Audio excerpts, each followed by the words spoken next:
आज हम लोग इतिहास के प्रश्न सुनेंगे। पाषाण काल को 3 भागों में बांटा गया है। पूरा पाषाण काल, मध्य पाषाण काल तथा नवपाषाण काल। पाषाण काल को 3 भागों में बांटा गया है। पूरा पाषाण काल, मध्य पाषाण काल और नवपाषाण काल। पूरा पाषाण काल में मनुष्य की जीविका का मुख्य आधार शिकार था। इस काल को आखेटक काल तथा खाद्य संग्राहक काल भी कहा जाता है। पूरा पाषाण काल को खाद्य संग्राहक काल और आखेटक काल भी कहा जाता है। लगभग 36,000 ईसा पूर्व में आधुनिक मानव पहली बार अस्तित्व में आया। आधुनिक मानव को होमो सेपियन भी कहा जाता है। आधुनिक मानव को होमो सेपियन भी कहा जाता है। मानव द्वारा प्रथम पालतू पशु कुत्ता था। मानव द्वारा जो प्रथम पालतू पशु था वो क्या था? कुत्ता था। जिसे मध्य पाषाण काल में पालतू बनाया गया। कुत्ते को मध्य पाषाण काल में पालतू बनाया गया। आग की जानकारी मानव को पूरा पाषाण काल से ही थी, किंतु इसका प्रयोग नवपाषाण काल से प्रारंभ हुआ था। नवपाषाण काल से मानव ने कृषि कार्य आरंभ किया, जिससे उनमें अस्थायी निवास की प्रवृत्ति विकसित हुई। भारत में पाषाणकालीन सभ्यता का अनुसंधान सर्वप्रथम रॉबर्ट ब्रूस वुड ने 1863 ईस्वी में प्रारंभ किया। भारत में व्यवस्थित कृषि का पहला साक्ष्य मेहरगढ़ से प्राप्त हुआ है। बिहार के चिरांद नामक नवपाषाणकालीन स्थल से हड्डी के औजार मिले हैं। पाषाण काल के तीनों चरणों का साक्ष्य बेलन घाटी इलाहाबाद से प्राप्त हुआ है। पाषाण काल के जो तीनों चरणों का साक्ष्य है वह बेलन घाटी इलाहाबाद से प्राप्त हुआ है। औजारों में प्रयुक्त की जाने वाली पहली धातु तांबा थी तथा इस धातु का ज्ञान मनुष्य को सर्वप्रथम हुआ। तांबे का ज्ञान सबसे पहले हुआ। मनुष्य को सबसे पहले तांबे का ज्ञान हुआ। चावल की खेती का प्राचीनतम साक्ष्य कोल्डिहवा इलाहाबाद से पाया गया है। चावल की खेती का जो प्राचीनतम साक्ष्य है वो कोल्डिहवा यानी इलाहाबाद से पाया गया है। पहिए का आविष्कार नवपाषाण काल में हुआ। पहिए का जो आविष्कार है वो नवपाषाण काल में हुआ। सर्वप्रथम 1921 ईस्वी में राय बहादुर दयाराम साहनी ने तत्कालीन भारतीय पुरातत्व विभाग के निर्देशन सर जॉन मार्शल के नेतृत्व में हड़प्पा नामक स्थल की खुदाई कर इस सभ्यता की खोज की। हड़प्पा के पश्चात 1922 ईस्वी में राखाल दास बनर्जी ने मोहनजोदड़ो नामक स्थल की खोज की। सिंधु सभ्यता के अन्य नदी घाटियों की विस्तृत स्वरूप का पता चलने के कारण इसे हड़प्पा सभ्यता के नाम से जाना जाता है। हड़प्पा को इस नगरीय सभ्यता का प्रथम उत्खनन स्थल होने के कारण नामकरण का यह सम्मान प्राप्त हुआ। भारत में सर्वाधिक सैंधव स्थल गुजरात में पाए गए हैं। भारत में सर्वाधिक सैंधव स्थल हैं वो गुजरात में पाए गए हैं। सिंधु घाटी सभ्यता हड़प्पा सभ्यता। सिंधु घाटी सभ्यता को हड़प्पा सभ्यता भी कहते हैं। कांस्य युगीन सभ्यता थी। जो सिंधु घाटी सभ्यता थी वो कांस्य युगीन सभ्यता थी। मोहनजोदड़ो को मृतकों का टीला भी कहा जाता है। मोहनजोदड़ो को मृतकों का टीला भी कहा जाता है। कालीबंगा का अर्थ है काले रंग की चूड़ियाँ। कालीबंगा का जो अर्थ होता है वह होता है काले रंग की चूड़ियाँ। सिंधु घाटी सभ्यता की महत्वपूर्ण विशेषता नगर निर्माण योजना होना था। एक सुव्यवस्थित जल निकास प्रणाली इस सभ्यता की नगर निर्माण योजना की प्रमुख विशेषता थी। सिंधु घाटी की जो सभ्यता का महत्वपूर्ण विशेषता थी वह थी नगर निर्माण और सुव्यवस्थित जल निकास प्रणाली। इस सभ्यता से नगर निर्माण योजना की प्रमुख विशेषता थी। हड़प्पा सभ्यता का समाज मार्तसत्यात्मक था। हड़प्पा सभ्यता का जो समाज था वो था मार्तसत्यात्मक। कृषि तथा पशुपालन के साथ साथ उद्योग एवं व्यापार में भी अर्थव्यवस्था के मुख्य आधार थे। हड़प्पा सभ्यता के आर्थिक जीवन का मुख्य आधार कृषि था। हड़प्पा सभ्यता का जो आर्थिक जीवन निर्भर था वो कृषि पर निर्भर था। विश्व में सर्वप्रथम सर्वप्रथम यहीं के निवासियों ने कपास की खेती प्रारंभ की थी। मेसोपोटामिया में कपास के लिए सिंधु शब्द का प्रयोग किया जाता था। यूनानियों ने इसे सिंडन कहा, जो सिंधु का ही यूनानी रूपांतरण है। वैदिक काल का विभाजन दो भागों में किया गया है। जो वैदिक काल है उसका विभाजन दो भागों में किया गया था, ऋग्वैदिक काल और उत्तर वैदिक काल। मैक्स मूलर ने आर्यों का मूल निवास स्थान मध्य एशिया को माना है। जो मैक्स मूलर थे वे आर्यों का मूल निवास स्थान एशिया को माना है। भारत में आर्य सर्वप्रथम सप्त सिंधु क्षेत्र में बसे। यह क्षेत्र आधुनिक पंजाब तथा उसके आसपास का क्षेत्र था। भारत में आर्य सर्वप्रथम सप्त सिंधु क्षेत्र में बसे। यह क्षेत्र आधुनिक पंजाब तथा उसके आसपास का क्षेत्र था। ऋग्वैदिक आर्य कई छोटे छोटे कबीलों में विभक्त थे। ऋग्वैदिक साहित्य में कबीलों को जन कहा गया है। ऋग्वैदिक काल में जो कबीले थे उनको जन कहा गया है। कबीले के सरदार को राजन कहा जाता था और जो शासक होते थे, जो वहाँ के कबीले के शासक होते थे, उनको राजन कहा जाता था। सबसे छोटी राजनीतिक इकाई कुल या परिवार थी।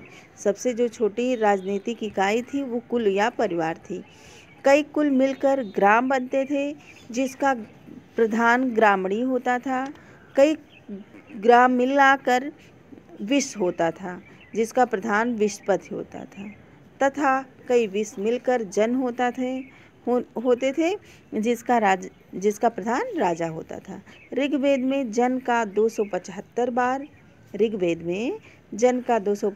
बार तथा विष का 170 बार उल्लेख हुआ है। ऋग्वेद में जन का 275 बार तथा विष का 170 बार उल्लेख हुआ है। हड़प्पा सभ्यता में आंतरिक तथा विदेशी दोनों प्रकार का व्यापार होता था। व्यापार वस्तु विनिमय के द्वारा होता था। माप तौल की इकाई संभवतः सोरा के अनुपात में थी। माप तौल की जो इकाई थी वो संभवतः सोरा के अनुपात में थी। हड़प्पा सभ्यता में प्रशासन संभवतः वर्णिक वर्ग द्वारा चलाया जाता था। पशुओं में कुबड़ वाला सांड सर्वाधिक महत्वपूर्ण पशु था और उसकी पूजा का प्रचलन था। पशुओं में जो कुबड़ वाला सांड रहता था वो महत्वपूर्ण पशु था और उसकी पूजा का प्रचलन था। इस सभ्यता में निवासी मिट्टी के बर्तन का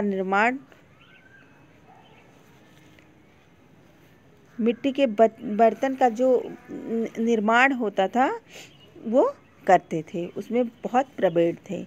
मुहरें अधिकांशतः सेल खड़ी की बनी होती थी। हड़प्पा की लिपि भाव चित्रात्मक है। यह लिपि प्रथम पंक्ति में दाएं से बाएं तथा दूसरी पंक्ति में बाएं से दाएं लिखी गई है। इस लेखन पद्धति को ब्रुस्टोफेदम कहा गया है। इसे अभी तक पढ़ा नहीं जा सका। हड़प्पा सभ्यता के शवों को दफनाने एवं जलाने की प्रथा प्रचलित थी। हड़प्पा सभ्यता में शवों को दफनाने एवं जलाने की प्रथा प्रचलित थी। मानव शास्त्रियों के अनुसार 4 जात समूहों प्रोटो ऑस्ट्रेलियन और भूमध्य सागरीय, मंगोलियन और अल्पाइन द्वारा इस सभ्यता का निर्माण हुआ। ऋग्वैदिक काल में, जो वैदिक काल में सभा, समिति तथा विदथ राजनीतिक संस्थाएं थीं। वैदिक सभ्यता में सभ्यता, समिति एवं विदथ राजनीतिक संस्थाएं थी। परिवार पितृसत्तात्मक था। पाषाण काल में मार्ग सत्तात्मक था, जो सिंधु घाटी हड़प्पा सभ्यता में मार्ग सत्तात्मक था, जबकि वैदिक सभ्यता में पितृसत्तात्मक था। समाज में वर्ण व्यवस्था कर्म पर आधारित थी। ऋग्वेद के 10वें मंडल के पुरुष सूक्त में 4 वर्णों ब्राह्मण, क्षत्रिय, वैश्य, शूद्र का उल्लेख है। सोम आर्यों का मुख्य पेय था तथा जौ मुख्य खाद्य पदार्थ। सोम आर्यों का मुख्य पेय पदार्थ था और जौ मुख्य खाद्य पदार्थ था। समाज में स्त्रियों की स्थिति अच्छी थी। इस समय समाज में विधवा विवाह, नियोग प्रथा तथा पुनर्विवाह का प्रचलन था, लेकिन प्रदा प्रथा, बाल विवाह तथा सती प्रथा प्रचलित नहीं थी। ऋग्वेद में उल्लिखित सभी नदियों में सरस्वती सबसे अधिक महत्वपूर्ण तथा पवित्र मानी जाती है। ऋग्वेद में सरस्वती सबसे पवित्र नदी मानी जाती है। ऋग्वैदिक काल के देवताओं में सर्वाधिक महत्व इंद्र को तथा उसके उपरांत अग्नि व वरुण को महत्व प्रदान किया गया था। ऋग्वेद में इंद्र को पुरंदर अर्थात किले को तोड़ने वाला कहा गया है। ऋग्वेद में इंद्र को पुरंदर कहा गया है। ऋग्वेद में उसके लिए 250 सूक्त हैं। पुरंदर के लिए 250 सूक्त हैं। उत्तर वैदिक काल के राजनीतिक संगठन की मुख्य विशेषता बड़े राज्यों तथा जनपदों की स्थापना थी। राजत्व के देवी उत्पत्ति के सिद्धांत का सर्वप्रथम उल्लेख ऐतरेय ब्राह्मण में किया गया है। इस काल में राजा का महत्व बढ़ा, उसका पद वंशानुगत हो गया। उत्तर वैदिक काल में परिवार पितृसत्तात्मक होते थे। संयुक्त परिवार की प्रथा विद्यमान थी। समाज स्पष्ट रूप से 4 वर्णों ब्राह्मण, क्षत्रिय और वैश्य शूद्र में बटा था। वर्ण व्यवस्था कर्म में बदले जाति पर आधारित थी।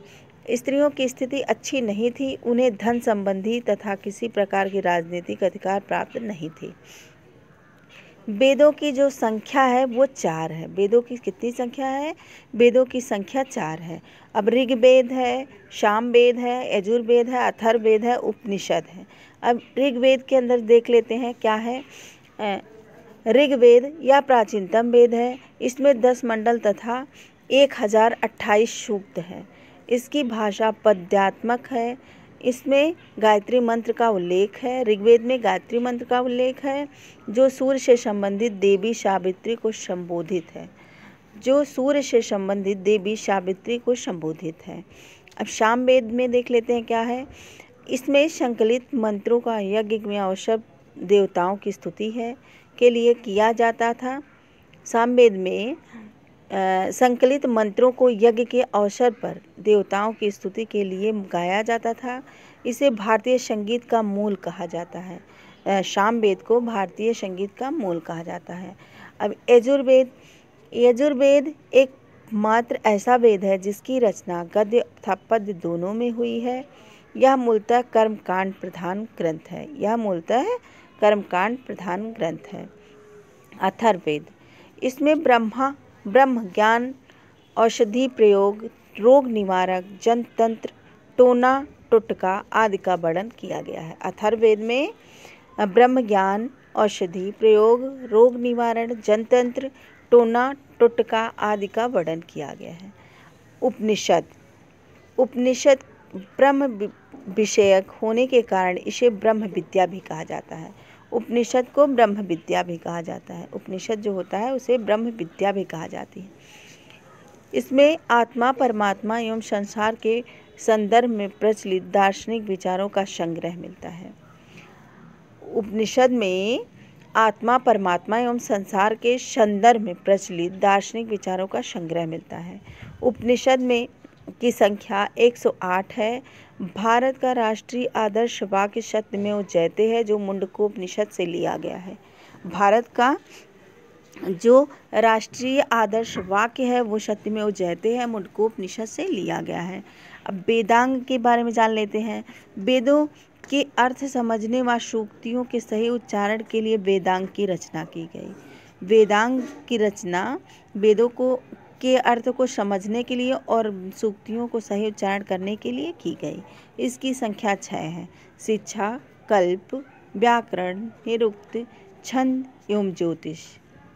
शिक्षा, कल्प, व्याकरण, निरुक्त, छंद एवं ज्योतिष। वेदांग 6 है। शिक्षा, कल्प, व्याकरण, निरुक्त, छंद एवं ज्योतिष। अब स्मृति देख लेते हैं। स्मृतियों को धर्मशास्त्र भी कहा जाता है। स्मृतियों को धर्मशास्त्र भी कहा जाता है। मनुस्मृति सबसे प्राचीन है। मनुस्मृति जो है वो सबसे प्राचीन है, जिसकी रचना 200 ईसा पूर्व से 100 ईसा के मध्य की गई। मनुस्मृति सबसे प्राचीन है जिसकी रचना 200 ईसा पूर्व से 100 ईसा पूर्व ईसा के मध्य की गई। पुराण, इसकी संख्या 18 है। पुराण जो है वो 18 है। पुराणों की संख्या 18 है। सर्वाधिक प्राचीन एवं प्रमाणिक मत्स्य पुराण है। इसमें विष्णु के 10 अवतारों का उल्लेख है। सर्वाधिक जो प्राचीन पुराण है वो है मत्स्य पुराण। ये विष्णु के 10 अवतारों का उल्लेख है। इस मत्स्य पुराण में विष्णु के 10 अवतारों का उल्लेख है। अब खट दर्शन एवं उसके रचयिता देख लेते हैं।